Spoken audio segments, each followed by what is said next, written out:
Hi friends, I am Brother Ashton Pinto. Welcome to the third episode of Local Church History of the Bhayander Deanery. In this episode, I'll talk about the Church of Our Lady of Bethlehem at Dongri. So, let's get started. The village of Dongri nestles in the Dharavi Hills.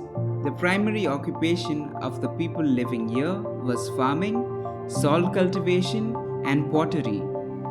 The people occasionally attended church services at Vairala as traveling to the Bhayander church was difficult. During monsoons, the weather was rough and crossing the creek on a country craft was risky. The villagers presented their difficulties and requested the Jesuits to provide for their spiritual needs in Dongri itself. The Jesuits began with offering a mass under a thatched roof on the plateau of the Tarodi Hills. In 1613, the Jesuit fathers purchased the land of Dongri from the Portuguese. They first set up a hermitage, dedicating it to Our Lady of Nazareth. It was built on the Irmitri Hill and served as a retreat house, which as of today is in ruins. Today, the shrine of Our Lady of Fatima stands on the ruins of the hermitage. The hillsides and lush valleys in Dongri provided a variety of crops for the Jesuit missionaries. It also formed a natural fortress and a watchtower against pirates and burglars. The Portuguese would name each village by a poetic name. Dongri was called Agua de Dongri, which translates as Springs of Dongri. There was a spring below the Dharavi hill, which at that time provided fresh water for the people. Father Francisco Azevedo founded the Church of Our Lady of Bethlehem at Dongri. The church was able to hold a congregation of about 900 people. Initially, the parish comprised of the villages of Dongri, Tarodi, Uttan and Pali. The church at Uttan was built later in 1634. The people of Pali would cross the hills to attend services in the parish. The Church of Our Lady of Bethlehem was once reputed to be the largest church in the Dharavi Islands. It had a population of about 605 Catholics and 3 Hindus, a shopkeeper and his family. After the Maratha invasion of Salsette in 1739, the church and the parish of Dongri was handed over to the secular fathers. The Marathas were keen on destroying all the churches in the island.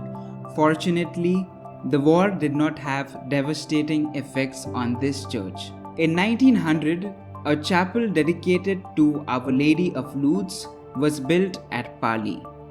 The vicar of the Dongri church served the people at Pali up to 1951, after which the church of Pali became an independent parish.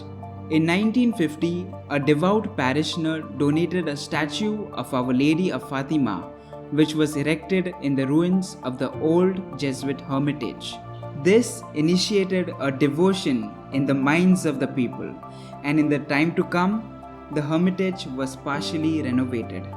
A family from Bandra donated 14 crosses, marking the 14 stations of the cross at intervals leading up to the Hermitage Hills. These crosses once stood at the Pali Hill in Bandra. They were later transferred to the Hermitage Hills by the Vicar of Dongri, Father Rodolphe de Souza, in 1965. Each year in October, being the feast of Our Lady of Fatima, Holy Mass is celebrated at the shrine. It is attended by a large congregation from all the villages of the Dharavi Hills. The parish feast of Our Lady of Bethlehem is celebrated on the third Sunday of January. Today, the parish of Our Lady of Bethlehem stands as a true testimony of faith, hope, and charity. I hope you found this history intriguing. In the next episode, we will take a look at the history of the Church of Holy Magi at Gorai. I dedicate this video to Father Ajit Tellis, who is the parish priest of Our Lady of Bethlehem Church at Dongri. He is also an expert in civil law and a great pastor in our diocese.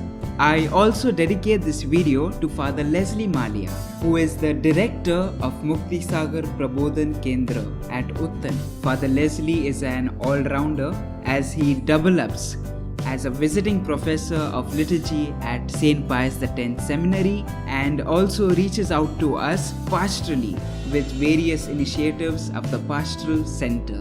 Thank you so much for watching. If you found this video useful, do leave a like, comment, and most importantly, share this video with your friends. This is the history of our soil and we need to know it. If you haven't watched the previous video, I will put a link in the description and even an annotation as well. So do check it out, and Jesus loves you. Pray the rosary, talk to Jesus, talk to Mama Mary, and most importantly, read the Bible. Get involved in your parish and have an amazing day.